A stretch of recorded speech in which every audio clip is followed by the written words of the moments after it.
పేరు పేరున తెలంగాణ ఉద్యమ వందనాలు.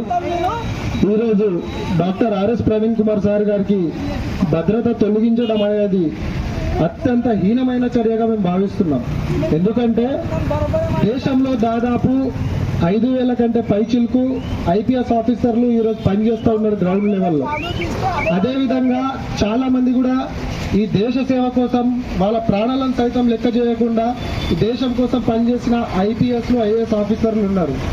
వాళ్ళందరూ కూడా వాళ్ళ వ్యక్తిగత స్వార్థం కోసం కాదు, ఈ దేశ ప్రజల భవిష్యత్ కోసం, దేశం బాగు కోసం మాత్రమే డ్యూటీ చేశారు. అలాంటి వ్యక్తులు ఈరోజు నక్సలైట్లను, ఎంతో మంది నక్సలైట్లను తీసుకొచ్చి జనజీవన స్రవంతిలో కలిపిన గొప్ప మేధావి, గొప్ప హృదయం ఉన్న వ్యక్తి డాక్టర్ ఆర్ఎస్ ప్రవీణ్ కుమార్ గారు. ఈరోజు ఈ బీజేపీ ప్రభుత్వం లాగానో లేకపోతే ప్రభుత్వాల లాగానో నక్సలైట్ల ఎవరైతే ఉన్నారో వ్యక్తులు ఉన్నారో ఆ వ్యక్తులను వాళ్ళని చంపడం, ఆ ఎస్సీ ఎస్టీ బీసీ అమాయక ప్రజలను హతమార్చడం ఇలాంటి కాదు. డాక్టర్ ఆర్ఎస్ ప్రవీణ్ కుమార్ లాంటి గొప్ప వ్యక్తి ఏదైతే ఐడియాలజీ ఉందో ఆ ఐడియాలజీని చంపాలనే ప్రయత్నం చేశారు.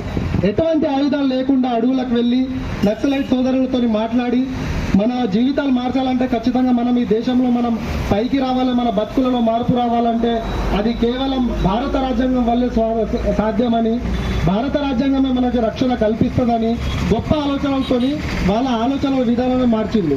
ఈరోజు ఎవరైతే నక్సలైట్ భావజాలం కలిగిన వ్యక్తులు ఉన్నారో వాళ్ళ doctor RS Praveen Kumar sir గారి నుండి వాళ్ళకి ఎందుకు ప్రవీణ్ కుమార్ సార్ గారి వాళ్ళ నుండి ఎందుకు ముప్పు ఉందంటే అయినా వ్యక్తులను కాదు ఐడియాలజీని చంపే ప్రయత్నం చేసిండ్రు.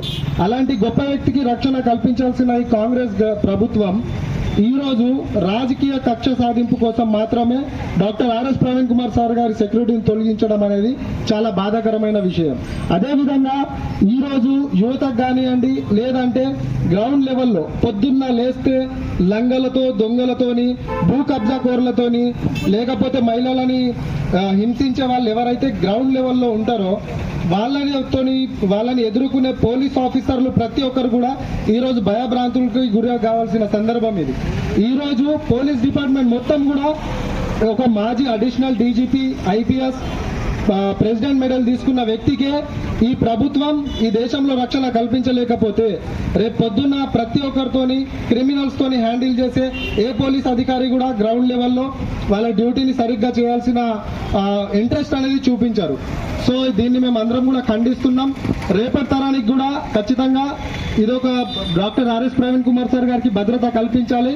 దానివల్ల ఎవరైతే ఐపీఎస్ ఆఫీసర్లు ఉన్నారో లేదంటే గ్రౌండ్ లెవెల్లో పనిచేసే police constable, even police officer constable గారు కూడా కావచ్చు, వాళ్ళకు కూడా లేదు మేము ఖచ్చితంగా ధైర్యంగా మా డ్యూటీని మేము చేస్తాం, మాకు భద్రత ఖచ్చితంగా ప్రభుత్వం కల్పిస్తుందనే నమ్మకం కల్పించాల్సిన నైతిక బాధ్యత, సామాజిక బాధ్యత ఈ ప్రభుత్వంపై ఉందని ఈ సభాముఖంగా తెలియజేస్తూ doctor RS Praveen Kumar sir గారికి వెంటనే భద్రతను కల్పించాలి. లేని పక్షంలో ఈ ఏదైతే నిరసన కార్యక్రమం ఉందో దాన్ని మరింత ఉధృతం చేస్తామని సభాముఖంగా తెలియజేస్తూ జై